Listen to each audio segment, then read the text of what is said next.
every single day to serve those around you, and you maintain that joy. It's not a discovery. This large, immovable object.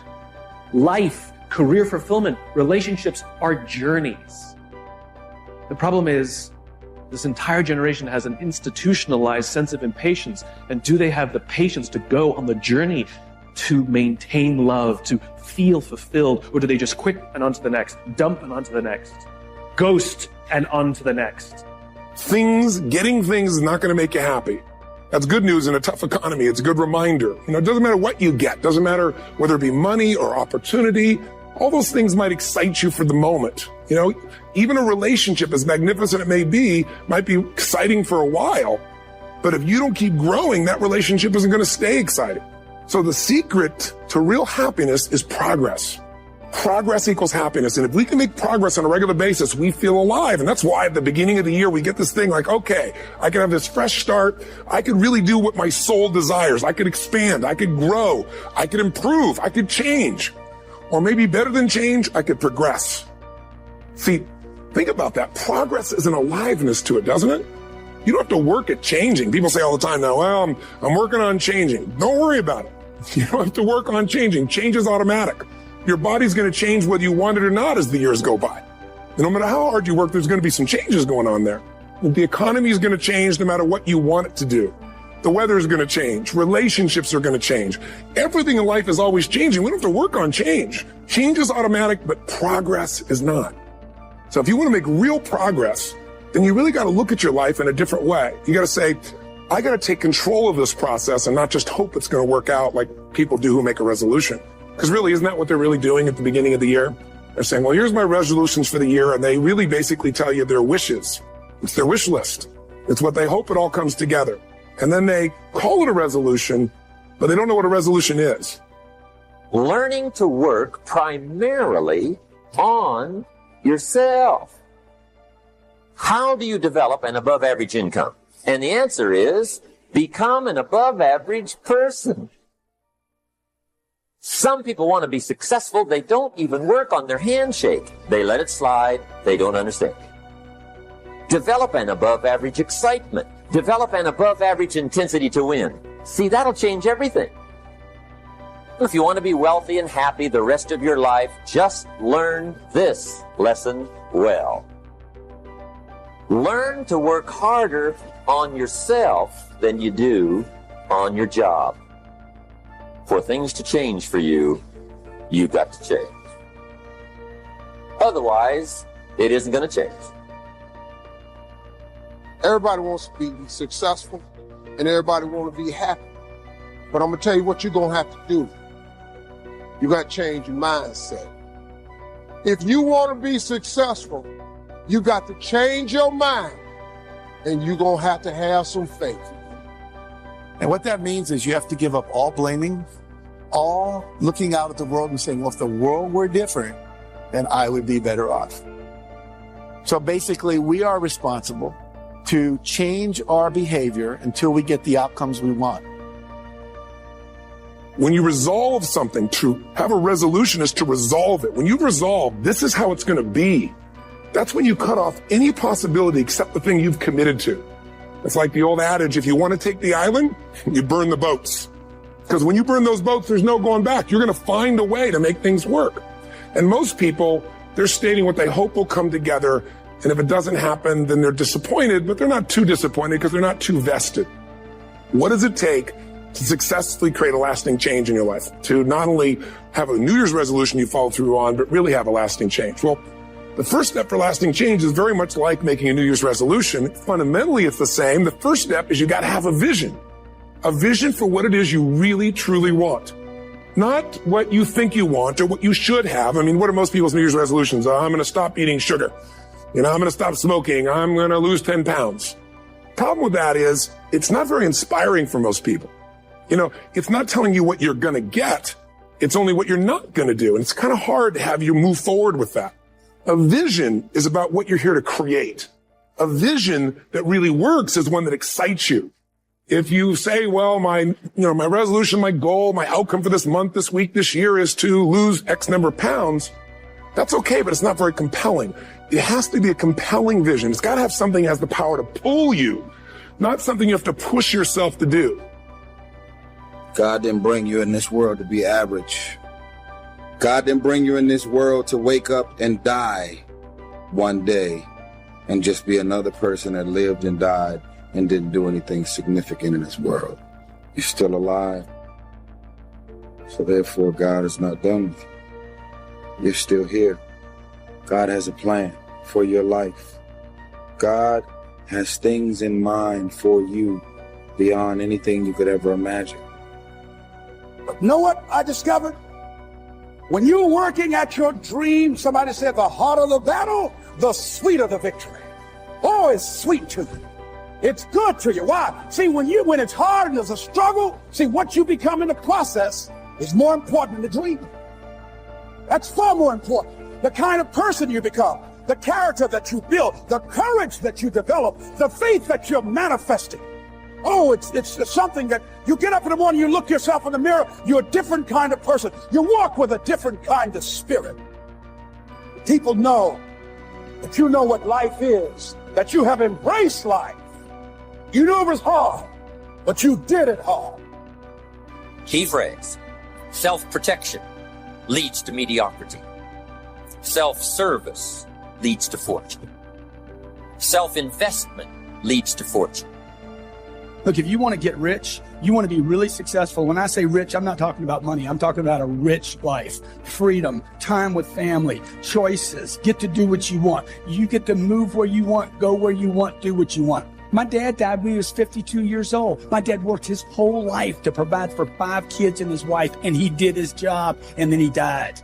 That's not the program I want to get on. Is that the program you want to be on? My dad died, he bought his dream house 9 months before he died. He leaves 2 10-year-old boys, one of me. I'm a twin. 2 10-year-old boys, never got to enjoy us. I never got to enjoy him. Why? Because he worked so hard with no concept of freedom. He had a good job. He made some money, but he was basically imprisoned in his thinking that work is hard. I want you to focus on you. Sometimes you get caught up in the distractions of life that you forget the main thing, and that is taking care of the you. As I said, that life is based upon transformation, disruptions, and miracles. But in the midst of all of this, I want you to write this down. The energy to create something that's going to pull you for this year, and you got to do that. So it's got to be a vision that's compelling, something that you know it's going to be a gift to make sure that it happens. And also, along with that compelling vision, you got to have strong enough reasons that you're going to follow through when the going gets tough. That's one of the biggest things missing for most people. They say, this is what I want to do. It's not very exciting. It's not very compelling. But most importantly, they don't have strong enough reasons to push themselves through what's going to be necessary to get that dream, to get that goal when the inevitable challenges come up, when you're starving, hungry, and you're trying to go on a diet, right? When you got no time and you're stressed out and you haven't worked out still, and that's what you're supposed to do. When the economy gets tight and what you thought you're going to do doesn't work, and so you give up on the goal instead of finding another way to get there. You don't let the fear take you over if you've got strong enough reasons. Those reasons can be positive, or those reasons can also be negative. They can be, if I don't do this, this is going to cost me. And if I do this, this is what I'm going to gain in my life. Reasons come first, answers come second. If you get a compelling vision and you got strong enough reasons that will push you through the tough times, you're going to do things other people don't do. Instead of collapsing, even if you get off target, you won't go, oh, I blew it. You'll get right back on target, make the change, make things happen. And I know you've done this in many areas of your life. Just think about it again. I'm not teaching you something really new here today. I just want to remind you of what your soul knows. You got to change, you got to improve, and you got to go through a simple process fundamentally to make that progress.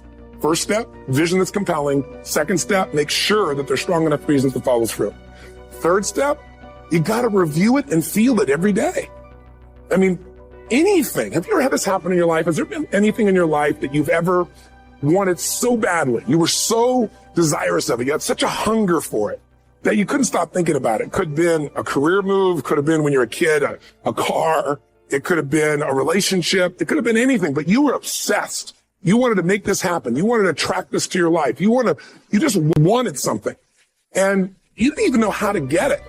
But it was so compelling to you. You kept thinking about it every day, envisioning it, imagining it, feeling it. And then stuff happened.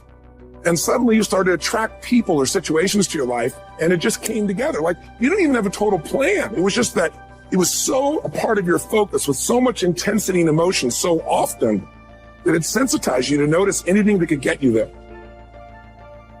When we start questioning ourselves, we're instilling doubt in our brains and especially in our subconscious that is keeping us from going full force towards the goal.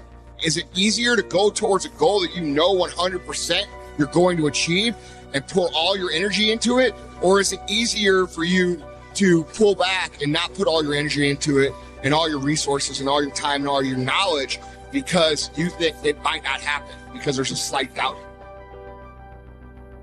People that say they have dreams and want to open a business or want to do something differently than what they're now doing. They don't like their jobs. They're unhappy. They're unfulfilled. People who say they want to improve their income level. Look at how they spend their time. Commitment shows up in your life in what you do. There's no easy way around it. No matter how talented you are, your talent is going to fail you if you're not skilled. You know, if you don't study, if you don't work really hard and dedicate yourself to being better every single day.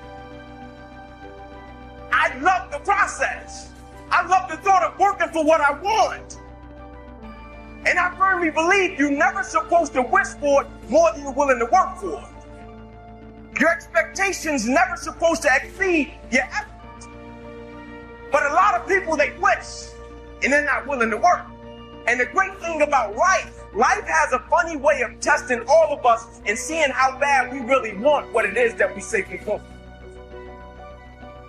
I've never really viewed myself as particularly talented. Where I excel is ridiculous, sickening work ethic. You know, while the other guy's sleeping, I'm working. While the other guy's eating, I'm working.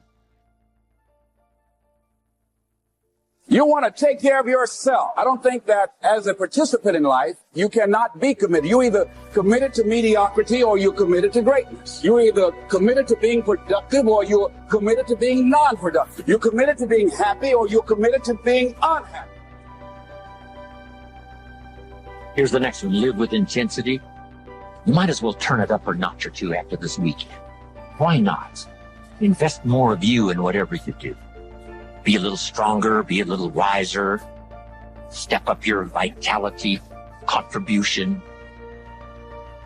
Put everything you got into everything you do, and then ask for more vitality and more strength and more vigor, more heart, more soul. No one can make you do or not do what you said you're going to do. Tell yourself every morning, I'm going to stick to this, I'm going to do this, I'm going to strive for this goal. I'm not looking forward to December. I'm not looking over the whole year. I'm focused on today. It's a bigger dream waiting for you, just waiting for you to step into it. To step into it. Your life is big. Your life is huge. And we spend so much time wanting to be in somebody else's life. And you don't get honored. You don't get revered. You don't get celebrating wanting what somebody else has, because that which created you, divine intelligence that dreamed you from before your ancestors ever knew they would become your ancestors, that which dreamed the seed of you, wants you to know how special, how wondrous, how mysterious, how complex, how glorious, how phenomenal you are. And you get no credit messing in somebody else's territory or trying to have power over something you have no control. Another one of my favorite teachings is The Wizard of Oz. When the Wicked Witch of the West says, go away from here because you don't have any power here, you have no power in any territory other than your own. Oh, but you are the master of that. You get to be the master of your own fate. You get to be the captain of your own soul. And if you just manage that, if you just took care of your territory, oh, the glorious, glorious, glorious, wondrous opportunities and possibilities that are waiting for you. So the question is, what are you resisting? What are you pushing against? What are you not allowing? What are you blocking because you have this idea of who and what you're supposed to be, instead of leaning into the dream that's already been created and waiting for you. It's waiting for you. And the second, it's an instant thing. It's a shift in the way you see yourself and the power from which you have come. It all comes down to the inner game, my friends. Changing your life is a change in the inner game. The outside world you can't control, but you have absolute control over this one if you learn the dynamics of what shapes you. And identity is one of those simple, clear, fundamental basics that if you start to shift it, everything else will shift in your life as well. Some people, by the way, have to have more than enough money to do what they want, when they want, where they want, with whomever they want, contribute the way they want. And if that's their must, they find a way. I know that sounds overly simplistic, but it's true. Now, somebody once said you can take all the money in the world out of the hands of everybody, out of all the wealthy people in the world who are really successful, give it to other people. It wouldn't take too long. Those people would have it back in their hands. It's not because they're manipulative. It's because they have a standard. Some are manipulative, don't get me wrong, but they got a standard of what they're going to find a way to make happen. I'm just simply saying to you, take those 3 magic words and live them. Raise your standard. And if you really want to do it, then I'll tell you the most important secret. Have you ever done this? Have you ever told yourself you're raising your standard? Okay, I'm going to go make this happen. I'm going to go make this much money. I'm going to transform my kids. I'm going to create the ultimate relationship in my life. I'm going to transform my body, whatever it is. And then you don't have strong enough reasons and you don't use it. You don't follow through. It's because you didn't back up your standards with what makes those standards real. And that's rituals. Rituals are where the power is. Whenever we do our Robbins results coaching, we say Robbins equals results. The way we get results with people, it's the same way if you listen to my Ultimate Edge program, or back in the old days, Personal Power, or if you went to one of my seminars. You know what I do is I take these huge challenges you got and we break them down into little bite-sized steps. Little things you do each day that after you do them, you get so much momentum that it's easy to succeed. You're not overwhelmed. You have these victory day after day after day on little things. If you went to Ultimate Edge, I'm sure you learned about the hour of power, or the 15 minutes to be able to be fulfilled, or 30 minutes to thrive, where you literally just condition your body and emotion with a couple little rituals. So it doesn't matter what's going on in your world. You feel that strength, and it's not fake. It's not some pump up. It's coming from inside you, and it works. Rituals define us. See, all the results in your life are coming from your rituals. They start with a standard and then have rituals that follow it up. Like, for example, if you are where you want to be physically, you have very different rituals than if you're not where you want to be physically. If you're overweight, you and I both know you got a different ritual than if you're physically fit. Completely different. You get up in the morning, what's the first thing you do if you're fit? Your shoes are there, you roll over. Doesn't matter how you feel, you put on your shoes, you lace them, you start walking, or whatever that ritual is. If you're overweight, you roll over and you have a very different ritual. You might roll over several times to turn the alarm clock off. You go in and get your mocha, smocha, whatever, special coffee. You stop by at Starbucks, whatever the case may be. You have your nice sugar muffin. It's supposed to be really nice for you. Whatever you do, it's a different ritual. If you have a great, passionate relationship, you have very different rituals in how you come home than if you have a lousy relationship. You come home and the first thing you do is you're tweeting somebody, or you're emailing, or flipping on the news, or you don't even come home. And what are the rituals? Whenever I study people that are successful, what I look for is what's the standard they hold themselves to? And then what are all those little rituals that add up? Because think about it. Success and failure are not giant events. They don't just show up. You don't just suddenly become successful or suddenly have this cataclysmic event that makes you fail. It may look that way, but failure comes from all the little things. It's failure to make the call. It's failure to check the books. It's failure to say, I'm sorry. It's failure to push yourself to do things physically that you don't want to do. And all those little failures day after day come together until one day some cataclysmic event happens and you blame that. That event happened because you missed all the little stuff. Do you agree with me? And success, by the way, is not some overnight event. It's all these little things. Success is having a vision. Success is making it compelling. Success is really seeing it, feeling it every day with strong enough reasons. Success is feeling the sense that I'm here to grow and I'm here to give something to the world more than just myself. Success is caring about other people. Success is calling and saying, I love you in the middle of the day for no damn reason. Or sending a note. That'll change your relationship. Have a ritual of something funny, playful, or a surprise you do. How many relationships are dead today because they have no surprise rituals anymore? You need to have some rituals, some cool things you do that nobody else does that gives you a better life than anybody else has. I'm certain that part of the reason why people let goal setting slide is because it is a lot of work. As I said, you'll be constantly revising your lists of short-range and long-range goals, rearranging them, refining them, redesigning them, establishing different priorities, adding new goals, perhaps deleting others. It's interesting that so many people work hard on their jobs, but they don't work hard on their futures. They let that slide.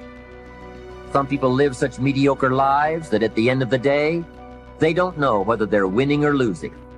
They just go through life with their fingers crossed. I know most people don't make definite plans, but don't let that be you. The guy says, well, you work where I work, but the time you get home, it's late. You've got to have a bite to eat, watch a little TV, and get to bed. You can't sit up half of the night and plan. And this is the guy who's behind on his car note. He's a good worker, hard worker, sincere. But I've discovered that you can be sincere and work hard all your life and wind up broke and embarrassed. You've got to be better than a good worker. You've got to be a good planner, a good goal setter. You've heard the old saying, the people who fail to plan are planning to fail. It's true. So work on your plans. Put yourself in the top few percent who put this power to work for themselves. Writing your goals down also shows you are serious. And to do better, you must get serious. The first key to discipline is awareness of the need for and the value of discipline. And especially the discipline to make the changes. What will it take? What must I do? And what must I become to get all I want from my life? The second key is the willingness. More than that, the eagerness to maintain your new discipline deliberately, wisely, consistently. I'm not competing with somebody else. I'm competing with what I'm capable of. Magic formula. Because most of us lower our standards. Why? Because who you spend time with, my friends, is who you become. One of the biggest reasons I started going to seminars when I was like 17 is I had nobody around me as a great role model. I could read about somebody, but being around people, being in that environment was very different. Finding a way to go to work with someone who lived that standard of life was very different.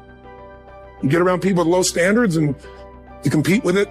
You don't need to compete with it. It's like, okay. I mean, remember Jerry Springer? I don't know if he's still in the air, but I remember he used to get people on the show and I thought, where would he find these people?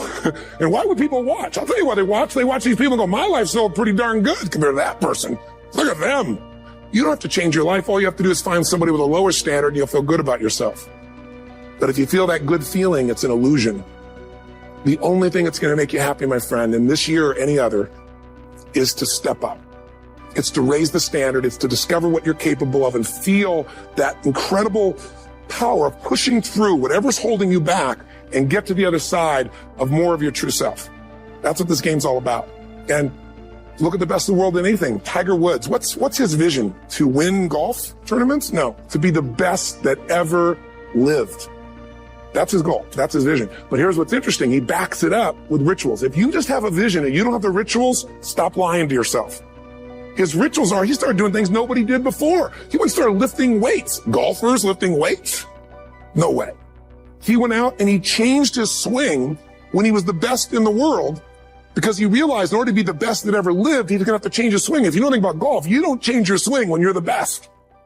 And he went and retrained himself because he has different rituals than other golfers. Now many people are modeling his rituals to get better. It's amazing. You know, you look at somebody like Michael Phelps, the 2008 swimmer, won 7, only 2 people, I think, in history, if I remember correctly, that have gotten 7 gold medals in one session. And Here's a guy, he's got number 6 under his belt and he's exhausted and he's going in for that final swim. I'm sure you remember. And how does the guy win? By 1/100th of a second.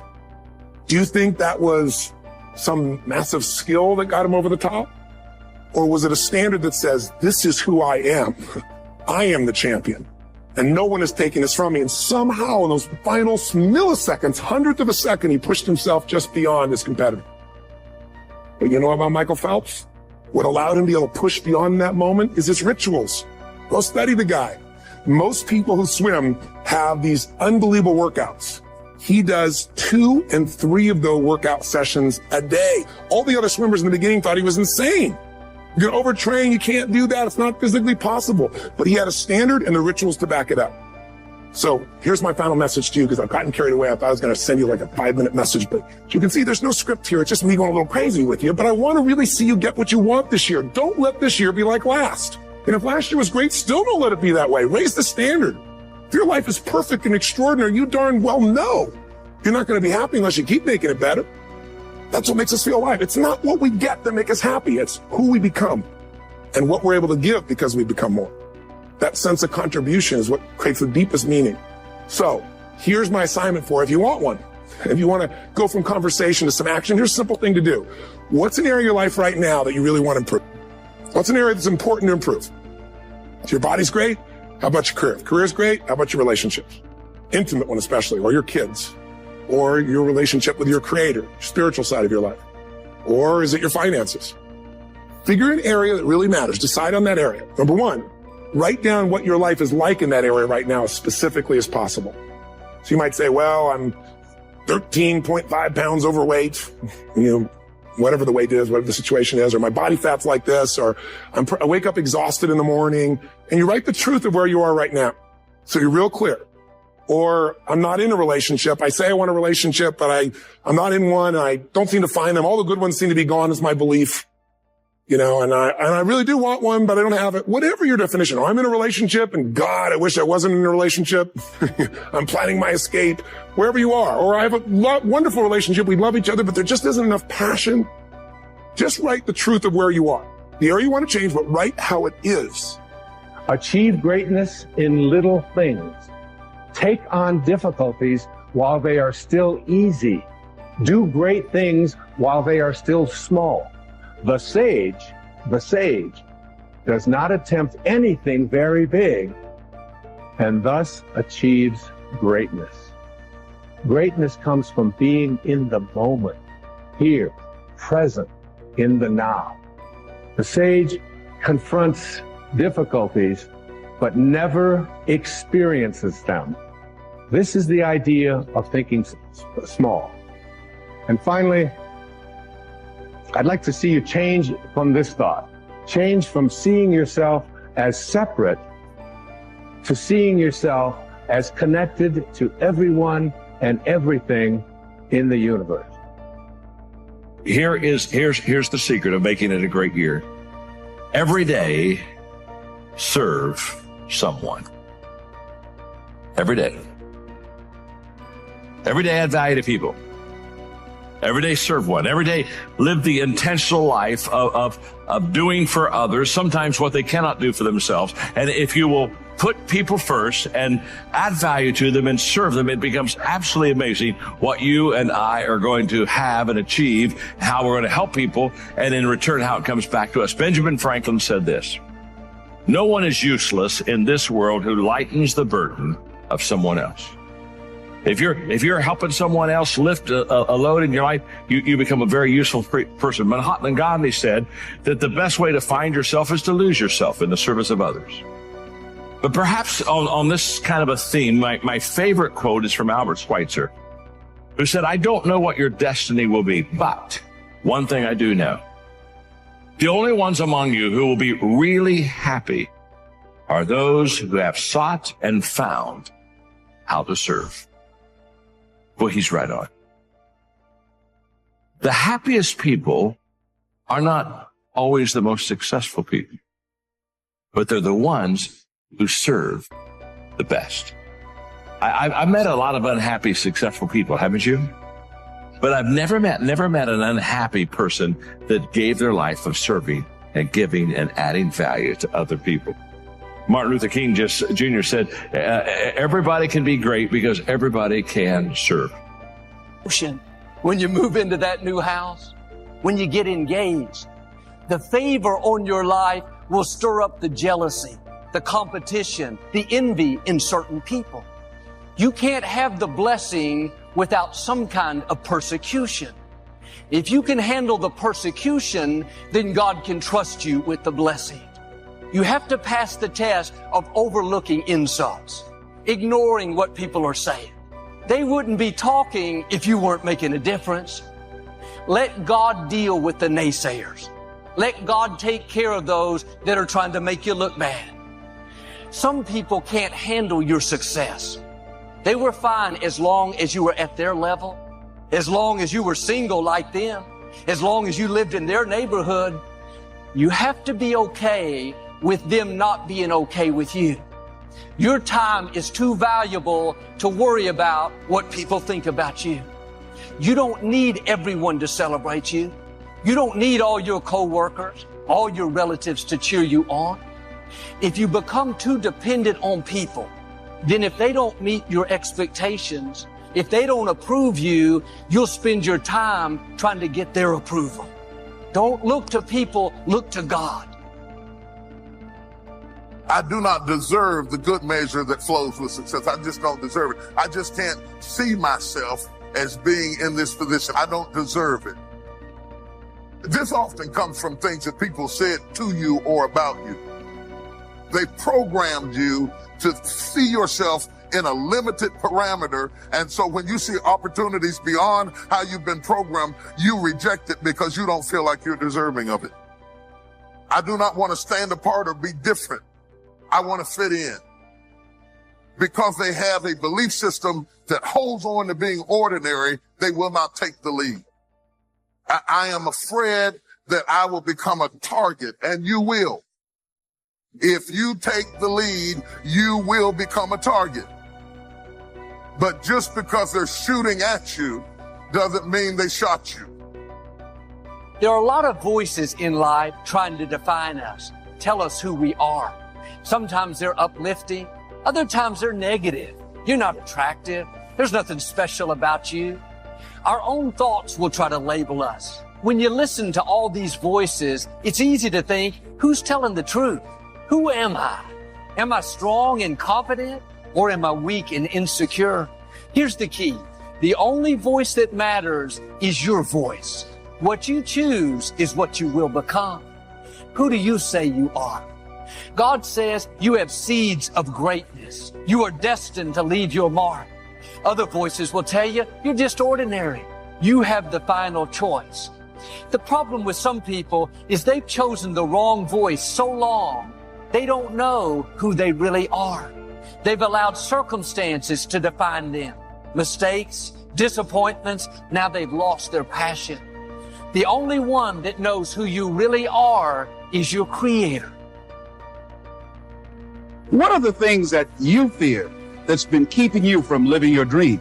That's been keeping you from doing some things that you would like to do? Life is about growth. You can either go back to your comfort zone, and there you won't find any growth, or you must be willing to go forward and face your fears, because you're never going to have a fear-free existence. I mean, some fear is acceptable. There's some things that you really should be afraid of. Now, you shouldn't allow it to immobilize you. You take it into account and you carry yourself accordingly. It's a difference between having a fear and the fear having you, being stopped by fear. It's perfectly fine to have some fears. You embrace those fears and then you move on. You act on whatever it is that you fear. What you resist will persist. But you can't say I'm weak and tap into the power. You can't say I'm not that talented and tap into your greatness. Who do you say you are? Not who do other people say you are? Who do your coworkers say you are? No disrespect, but you are not who people say you are. You are who God says you are. If you let them put their limitations on you, convince you that you can't accomplish your dream, then because you're letting them define you, what they're saying is going to come to pass. Don't repeat the negative people have spoken over you. Imagine someone asks you, who do you say you are so we can tell others? This pandemic has me worried. My back's been hurting. These kids are getting on my nerves. I'm really discouraged. That is not who you are. Go back to the scripture and say what God says about you. I'm strong, talented, favored, blessed, forgiven, fearfully, and wonderfully made. I am not what I feel. I may feel weak, but God says I'm strong, so my report is I am strong. You may not feel up to par. You're dealing with an illness, fighting that depression. It's easy to wear the labels, sick, depressed. That's just who I am. That's not who you are. That's what you're dealing with. Don't let that difficulty become your identity. What do you say about yourself? I'm sick. I'm depressed. No, I'm healthy. I'm free. I'm happy. I'm victorious. If you'll start saying what God says about you instead of what you feel, you'll see things begin to turn around. I talked to a man that was so down on himself. He said, I feel so unworthy. I don't deserve to be blessed. Being against yourself is not going to help you move forward. The enemy is called the accuser. He'll remind you of every mistake you've made. He'd love for you to wear these labels, unworthy, no future. I told him what I'm telling you. As long as you see yourself unworthy, it's going to keep you where you are. People can get jealous. You don't need their approval. You have Almighty God's approval. Don't get upset when people turn on you. Don't be revengeful and use your influence to pay them back. Always thinking about what they said. Ignore it.